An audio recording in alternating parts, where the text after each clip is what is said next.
السلام علیکم class 9th، امید کرتے ہوں آپ خیریت سے ہوں گے۔ آج ہم سورہ انفال آیات 29 تا 37 اس کا ہم مفہوم پڑھیں گے۔ اس سے پہلے ہم ڈسکس کر چکے ہیں مفہوم، یہ جو ہے باقی آیتوں کی 28 تک آیات ہم ڈسکس کر چکے ہیں۔ تو آئیے اپنا لیکچر سٹارٹ کرتے ہیں۔ یمکر اللہ، جیسا کہ آپ کو پہلے بھی کلاس میں بھی ڈسکس ہوا، یہ کوشچن بھی لکھوایا تھا، وَإِذْ يَمْكُرُ بِكَ الَّذِينَ كَفَرُوا۔ تو یمکر اللہ کیا ہوتا ہے؟ اللہ تعالیٰ اپنی تدبیر فرما رہا تھا، یعنی تدبیر کر رہا تھا۔ آیت کے حصے میں واقع ہجرت سے قبل کفار کی ان کی خفیہ تدبیروں کے مقابلے میں اللہ تعالیٰ کی تدبیر کا ذکر کیا جا رہا ہے۔ جب لات و حبل کے پجاری، لات و حبل ان کے جو ہیں بتوں کے نام ہیں، لات و حبل کے پجاری محبوب خدا صلی اللہ علیہ وآلہ وسلم کو قتل کرنے کی سازشیں کر رہے تھے، یہاں لات و حبل سے مراد کفار ہیں، اور ادھر رب تعالیٰ اپنے محبوب صلی اللہ علیہ وآلہ وسلم کا بال بھی کبھی نہ ہونے کا ارادہ فرما چکا تھا۔ یعنی کہ کفار تو اپنے منصوبے بنا رہے تھے، لیکن اللہ تعالیٰ نے جو ہے وہ سب سے بڑا جو ہے وہ کارساز ہے، وہ سب کی تدبیروں کو کمزور کرنے والا ہے۔ کافر جو بھی چالیں چل رہے تھے، اللہ تعالیٰ کی تدبیر ان کافروں کے چالوں کو ناکام کرنے کے لیے کافی تھے۔ جبرائیل امی حاضر ہوئے، اللہ تعالیٰ کا حکم پہنچایا کہ آج کی رات ہجرت کا حکم ہو چکا ہے، تو آپ صلی اللہ علیہ وسلم اپنی امانتیں حضرت علی رضی اللہ تعالیٰ عنہ کی سپرد کی، اور سورہ یاسین کی تلاوت کرتے ہوئے جو ہے کاشان اقدس سے باہر قدم رکھا۔ اللہ تعالیٰ نے کفار کو پر نیند طاری کر دی اور وہ سوئے رہ گئے، اور آپ صلی اللہ علیہ وسلم انہی کے درمیان سے گزرتے ہوئے جو ہے وہ نبی مدینہ منورہ کا سفر کیا۔ کافروں کو خبر تک نہ ہوئی، اور آپ خیر و عافیت اپنے رب کی حفاظت میں اپنے یار وفا یعنی اپنے یار غار حضرت ابو بکر صدیق رضی اللہ تعالیٰ عنہ کے ساتھ جو ہے وہ کے گھر پہنچے۔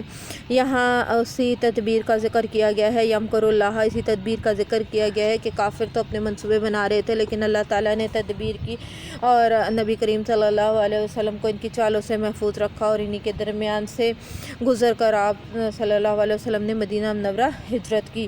اساطیر الاولین، گزشتہ لوگوں کی کہانیاں، اس کو کیوں کہا گیا ہے؟ یعنی کہ چونکہ قرآن مجید جو ہے اگر اس کو ہم ترجمہ پڑھیں تو اس سے ہمیں اندازہ ہوگا کہ قرآن مجید میں بہت سی آیات ایسی ہیں جس میں پرانے انبیاء علیہ السلام کے قصے، پرانی قوموں کے قصے، اور ان قوموں پر عذاب کیوں آیا، یہ تمام واقعات جو ہے وہ درج کی ہے۔ بنی اسرائیل کے تمام واقعات ہیں۔ بنی اسرائیل کی قوم اللہ تعالیٰ کی بہت جہتی قوم تھی، اور اس پر جتنے اللہ تعالیٰ نے انعامات نازل کیے وہ تمام اس میں موجود ہیں۔ پھر ان پر ان کے جو اس کے نافرمانی کے سبب ان پر عذاب نازل ہوا، وہ سب چیزیں اس میں موجود ہیں۔ اور کفار کو جس طرح مختلف قوموں کے بارے میں ذکر ہے کہ ان کی جو ہے وہ ناانصافی کی وجہ سے کس طرح ناانصافی ہے، یا پھر ان کی نافرمانی کی وجہ سے کس طرح ان پر عذاب نازل ہوا، تو ان تمام کے واقعات جو ہے وہ قرآن مجید میں بیان کیے جا چکے ہیں۔ سطور جو ہے جمع ہے، اور اس کے معنی ہے گزشتہ لوگوں کی قصے کہانیاں۔ کفار کا یہ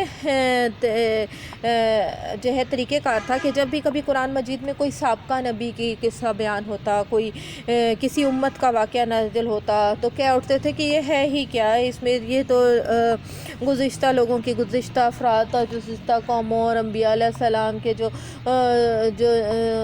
قومیں ہیں ان کے واقعات صرف بیان کیے گئے ہیں، اور ان کی کہانیاں اگر ہم بھی چاہیں تو اس قسم کی کہانیاں گھڑ سکتے ہیں، لیکن یہ فقط گزشتہ اقوام و افراد کے قصے کہانیاں کا کہہ کر یہ جو ہے اس کو جو ہے اس کی شان میں گستاخی کیا کرتے تھے۔ لیکن یہ فقط قرآن کا اعجاز ہے کہ وہ ان واقعات کو مختلف انداز میں خوبصورتی سے بیان کرتا ہے۔ ایسے واقعات تو کیا قرآن مجید کا ایک لفظ بھی بنانے سے قاصر ہے۔ یعنی کہ جب کفار نے چیلنج کیا تھا کہ ہم ایسی آیت نازل بنا سکتے ہیں، تو پھر بعد میں ابو جہل نے یہ قرآن خانہ کعبہ کی دیوار پر یہ آویزہ کیا تھا یہ تحریر آویزہ کی تھی کہ بے شک یہ اللہ کا کلام ہے، ہم اس کو بنانے سے قاصر ہیں۔ تو جو بھی جو ہے جس نے بھی چیلنج کیا، جس کافر نے بھی چیلنج کیا، وہ اس کو کبھی پورا نہ کر سکا، کیونکہ یہ اللہ تعالیٰ کا کلام ہے اور کوئی بھی اس کو بنانے سے قاصر ہے۔ نیکسٹ آیت ہے لیمیز اللہ، تاکہ الگ کر دے اللہ تعالیٰ۔ اچھا کوسچن سن لیں، کفار کیوں کہتے تھے، کفار اسے قرآن مجید کو اساطیر الاولین کیوں کہا کرتے تھے؟ کفار قرآن مجید کو اساطیر الاولین کیوں کہا کرتے تھے؟ کوسچن نمبر 2 ہے یمکر اللہ سے کیا مراد ہے؟ نمبر 3 کوسچن ہے لیمیز اللہ کی وضاحت کریں تاکہ اللہ تعالیٰ الگ کر دے۔ لیمیز اللہ، تاکہ اللہ تعالیٰ الگ کر دے، یعنی قیامت کے روز اللہ تعالیٰ پاک اور ناپاک کو الگ الگ کر دے گا۔ کافر اور مومن کے درمیان جو حد امتیاز ہے وہ اللہ تعالیٰ پر اور نبی کریم صلی اللہ علیہ وسلم پر ایمان لانا ہے، اور نبی کریم صلی اللہ علیہ وسلم اور اللہ تعالیٰ پر ایمان لانے کے بعد ہم کافروں سے ایک الگ قوم بن جاتے ہیں جسے امت مسلمہ کہا جاتا ہے۔ یہ حد فاصل ہے جو مسلمان اور کافر کے درمیان ٹھہری ہے۔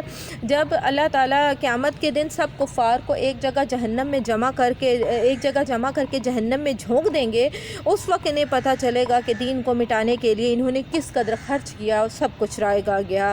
باطل کبھی بھی کامیاب ہونے والا نہیں ہے، باطل کی قوتیں ہمیشہ اور ان کی کوششیں ہمیشہ ناکام رہیں گی۔ وہ جتنا مرضی اسلام کو، دین کو نقصان پہنچانے کی کوشش کر لیں، ان کو کچھ بھی حاصل نہ ہوگا۔ یہاں پر آپ کا لیکچر کمپلیٹ ہوتا ہے، اور اپنا بہت سا خیال رکھیے گا۔ اللہ حافظ۔